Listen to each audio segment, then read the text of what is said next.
सभापति महोदय, सरकार ने कई कृषि फार्म खोले हैं। क्या ये फार्म घाटे में नहीं चल रहे हैं? अगर सारे खर्च जोड़ दिए जाएं, बड़े बड़े अधिकारियों के वेतन जोड़ दिए जाएं, तो पता चलेगा कि सारे ये कृषि फार्म घाटे में चल रहे हैं। क्या इसी तरह से आप सारे किसानों को घाटे पर खेती करने के लिए मजबूर करेंगे? जिस क्षेत्र से मैं आता हूँ वहाँ एक पुल बना है। मैंने 10 वर्ष तक अपनी विधानसभा में इस पुल के लिए कोशिश की है। जिस दिन से मैं यहाँ आया हूँ बराबर उसकी चर्चा करता आ रहा हूँ, बराबर कोशिश कर रहा हूँ। मैं कहता हूँ कि गंगा पर वह पुल बने। उस पुल को बनाने का आश्वासन भी मिला था। एक प्रश्न के लिखित उत्तर में यह जवाब दिया गया था। यह कहा गया था कि इसको हाथ में लिया जाएगा।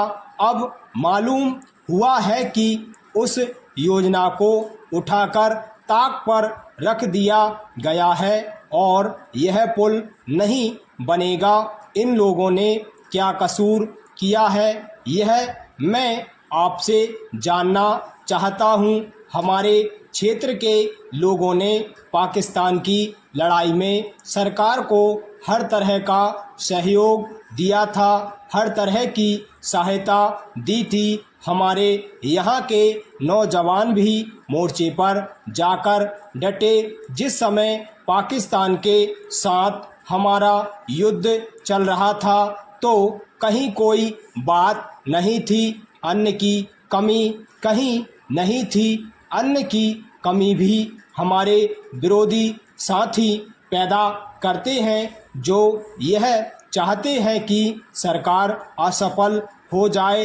ये लोग जो कहते हैं उसको आप समझें। एक तरफ तो हमारे मित्र की बात है जो देश के बड़े बड़े शहरों में दंगे करवाते हैं, दूसरी तरफ हम हैं जो कि इनकी बातों को नहीं समझ पाते।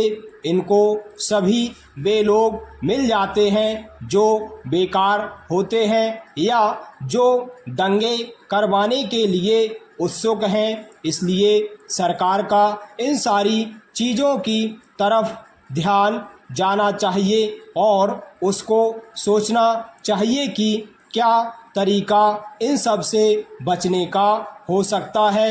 एक ही तरीका हो सकता है कि इस देश में हर आदमी को काम मिले, देहात में लोगों को करने के लिए काम मिले और खादी कमीशन की जो योजना है और जो कि एक अच्छी योजना है वह ठीक तरह से चले। सौभाग्य से मैं आर्य समाज संगठन से संबंध रखता हूँ।